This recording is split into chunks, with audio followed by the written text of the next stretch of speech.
Hello, Har Har Mahadev সবাইকে। তো একটা ছোট্ট মিনি মেকআপ টিউটোরিয়াল নিয়ে চলে এসেছি, যেটা সিম্পলভাবে আমি সব জায়গায় বেরোনোর সময় করি। তো একটা বন্ধুর জন্মদিনের পার্টি ছিল, তো সেখানে আমি যাচ্ছিলাম। তার জন্যে আমি পরে নিয়েছি পিঙ্ক রঙের এরকম একটা কটন কুর্তি। তো আমি বায়োটিকের একটা ওই বিবি ক্রিম ছিল, সেটা লাগিয়ে নিয়েছি। লাগানোর পরে একটু ইনসাইটের ব্লাশটা লাগিয়ে নেওয়ার পরে ক্যান্ডিড পাউডারটা আমি এখানে ইউজ করছি। এটা আমার খুবই ভালো লাগে, কারণ হচ্ছে র্যাশ ট্যাশ কিছু বেরোলে প্রবলেম হলে এই ক্যান্ডিডের পাউডারটা আমার লাগালে কমে যায় সেটা। তো একটু কাজল পরে নিয়েছি। কাজল পরার পরে সেটাকে একটু ব্রাউন কালারের আই শ্যাডো দিয়ে স্মাচ করে নেওয়ার পরে আইব্রোটা ড্র করে নিচ্ছি। স্পুলি ব্রাশ দিয়ে সেটাকে সেট করে নিচ্ছি। সেট করে নেওয়ার পর মাস্কারা লাগাতে আমি একদম ভুলে গেছিলাম।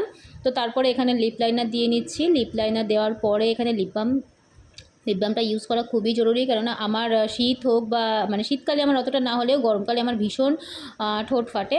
তো এখানে লিপস্টিক লাগিয়ে নিচ্ছি। এটা মনে হয় যতদূর সম্ভব মার্সের লিপস্টিক ছিল। তো এই ছিল হচ্ছে আমার সিম্পল, একদম সিম্পল মেকআপ। চুলটা কী করব, সেটা মিডল পার্টিশন করব না সাইড পার্টিশন করব, সেটা আমি ভেবে পাচ্ছিলাম না। তো যাই হোক, লাস্ট পর্যন্ত আমি সাইড পার্টিশনে রেখেছি।